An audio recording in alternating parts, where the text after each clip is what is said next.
Hello everyone, welcome back to my YouTube channel. My name is Krishna Arora. आज का हमारा subject है हिंदी। आज हम हिंदी में दहेज प्रथा पर निबंध देखेंगे 500 शब्दों में। तो चलिए शुरू करते हैं। तो सबसे पहले हम लिखेंगे प्रस्तावना।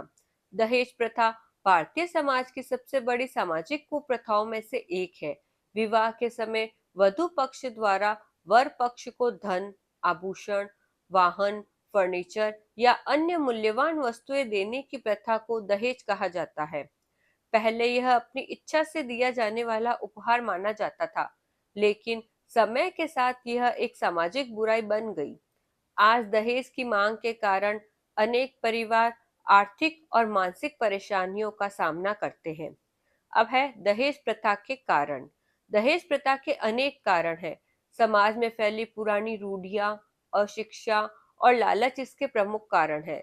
कुछ लोग अपने बेटे की शिक्षा, नौकरी और सामाजिक प्रतिष्ठा के आधार पर अधिक दहेज की मांग करते हैं।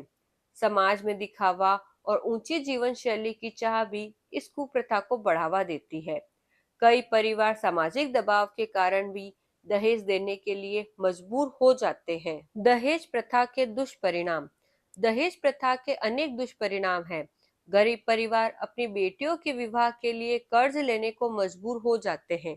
कई बार दहेज की मांग पूरी न होने पर नवविवाहित महिलाओं को मानसिक और शारीरिक रूप से प्रताड़ित किया जाता है। दहेज के कारण घरेलू हिंसा, आत्महत्या और दहेज हत्या जैसी दुखद घटनाएं भी सामने आती है। इसके अलावा समाज में बेटियों को भी वो समझने की मानसिकता बढ़ती है, जिससे कन्या भ्रूण हत्या जैसी समस्याओं को भी बढ़ावा मिलता है। अब है दहेज प्रथा रोकने के उपाय। दहेज प्रथा को समाप्त करने के लिए शिक्षा और जागरूकता सबसे आवश्यक है। लोगों को यह समझना चाहिए कि विवाह कोई व्यापार नहीं, बल्कि दो परिवारों का पवित्र संबंध है।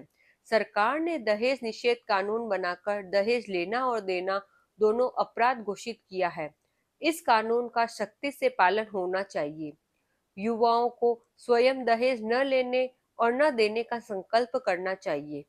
समाज को भी दहेज लेने वालों का विरोध करना चाहिए। अब है समाज की भूमिका। दहेज प्रथा को समाप्त करने में समाज की महत्वपूर्ण भूमिका है। माता पिता को बेटा और बेटी में समानता का व्यवहार रखना चाहिए। लड़कियों को अच्छी शिक्षा और आत्मनिर्भर बनाने के अवसर देने चाहिए, ताकि वे अपने पैरों पर खड़ी हो सके। यदि समाज जागरूक होगा तो दहेज जैसी कुप्रथा स्वतः समाप्त हो जाएगी।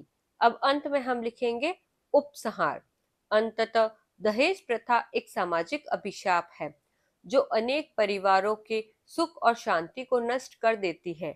इसे समाप्त करने के लिए सरकार, समाज और प्रत्येक नागरिक को मिलकर प्रयास करना होगा। हमें दहेज मुक्त विवाह को अपनाना चाहिए और दूसरों को भी इसके लिए प्रेरित करना चाहिए।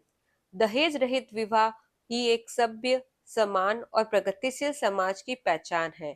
तो ये तो हुआ दहेज प्रथा पर हिंदी में 500 शब्दों में एक निबंध।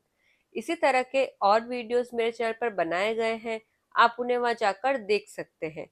Thank you for watching. Like, subscribe and share.